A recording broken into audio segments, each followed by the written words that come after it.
আচার ব্যবহারের আলোচনা অনেক লম্বা, অথচ আমার মনে হয় আমাদের সমাজের মধ্যে আচার ব্যবহারের আলোচনা মোটেই হয় না।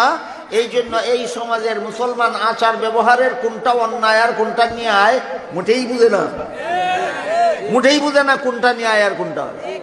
একটা সাধারণ উদাহরণ দেই শুনেন।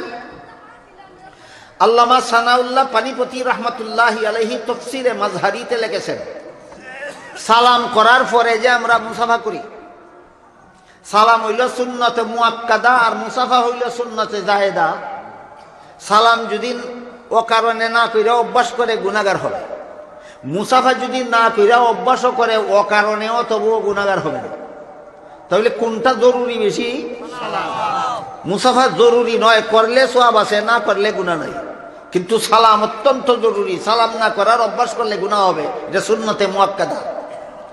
আল্লামা সানাউল্লাহ পানিপতি রহমতুল্লাহি আলাইহি তাফসীরে মাজহারিতে লিখেছেন, মুসাফা হইল সালামের অধীন, মুসাফা হইল সালামের অধীন, আগে সালাম পরে মুসাফা। কিন্তু আমাদের সমাজের অনেক মুসলমানকে দেখা যায় সালামের নাম নাই, মুসাফার জন্য হাত বাড়াইয়া বসে থাকে। এটা সুন্নতি মুসাফা নয়, এটা মন গড়া মুসাফা। যে মুসাফার আগে সালাম নাই, সালাম ছাড়া যে মুসাফা করতে চায়, এটা সুন্নত মুসাফা না, এটা মন গড়া মুসাফা। বুঝে থাকলে বলুন, সালাম ছাড়া মুসাফা সুন্নত না সালামের পরে মুসাফা সুন্নত? এগুলি আমার মতো বেশ সংসারা আর কেউ মনে হয় আপনারা কইতো না কোনোদিন। আমার মতো বেশ সংসারা এত কুটিনাটি মশালা আপনারা কেউ কোনোদিন কইব বলে আমার মনে হয় না। আমি একটু বেশস্মি করলাম, কইলাম ওই সালাম ছাড়া মুসাফা সুন্নত নয়, সালাম করার পরে মুসাফা করা সুন্নত। কিন্তু তাফসীরে মাজহারিতে লেখেন, তুমি যে মুসাফা করো সালামের পরেও যে একজনের সাথে মুসাফা করতে যাবে, তোমার হাত বাড়াইবার আগে তোমার বিবেকরে জিজ্ঞাসা করো যে তুমি হাত বাড়াইলে এই লোকটাও হাত বাড়াইয়া তোমার সাথে মুসাফা করার মতো অবস্থায় আছে কি নাই। যদি তোমার বিবেকে বলে যে আমি হাত বাড়াইয়া দিলে ওই লোকটা আমার সাথে এই সময় মুসাফা করতে গেলে লোকটার অসুবিধে খুব, একটা কিছু লেখতেছে, একটা কিছু দেখতেছে, যেই লোকটাই লেখতেছে তার সাথে যদি আমি মুসাফার জন্য হাত বাড়াইয়া দেই, বলুন তার লেখায় ব্যাঘাত সৃষ্টি করলাম কিনা? এই ব্যাঘাতের কারণে মনে সামান্য কষ্ট লাগবে কিনা? তোমার আচার ব্যবহার ভালো নয়।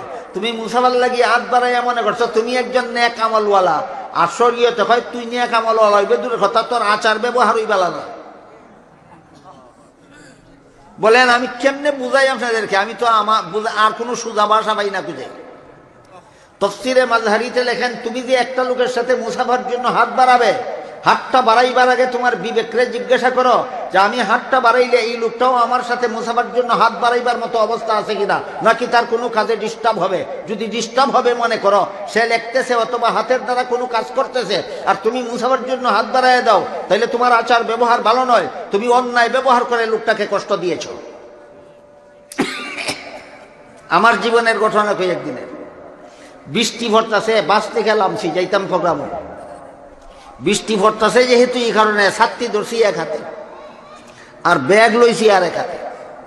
তারপরও কাপড় কিছু না কিছু বৃষ্টির পানির ছিটা ফুটা ভিজে উই। এমত অবস্থায় রাস্তার মধ্যে তিনজনে একসাথে হাত বাড়াই দিছে মুসাফা করতে। আমি কি তোমার সাথে মুসাফার করার লাগি ছাত্রী ছেড়ে দিতাম না ব্যাগ ছেড়ে দিতাম, গোটা ছেড়ে দিতাম? এরার কি কাণ্ডজ্ঞান বলতে কোনো জিনিস আছে? কাণ্ডজ্ঞান বলতে কোনো জিনিস নেই। এইগুলি সুন্নতি মুসাফা নয়, এগুলি মন গড়া মুসাফা, এগুলি প্রথাগত মুসাফা। আর একদিনের বাস্তব ঘটনা আপনাদেরকে কই। আমি তো প্রায় সব সময় লুঙ্গি পরি, পায়জামা বছরে এক দুদিন ফিন্দি কিনা ফিন্দি, যে আপনারা দেখে যাবেন আমি সব সময় লুঙ্গি পরি। কাজী লুঙ্গি যখন খুলে যায় তখন এক হাতেই লুঙ্গি ফিন্দা যায় না দুই হাত লাগে? দুই হাতে লুঙ্গিটা ফিনতেছি, এমত অবস্থায় দুই হাত বাড়াই দিছে মুসাফা করতে। আমি এই মেয়া লঙ্গি যে ফিনতাছি দেখুনি, তুস্তা মাথে না আসে আর হাত বাড়াই রাখছে। আমি এই বেটা হাত যে বাড়াই রাখছ লঙ্গি সাইডে দিতাম নি না কিতা হয়, আগে মুসাফাটা করে লাই।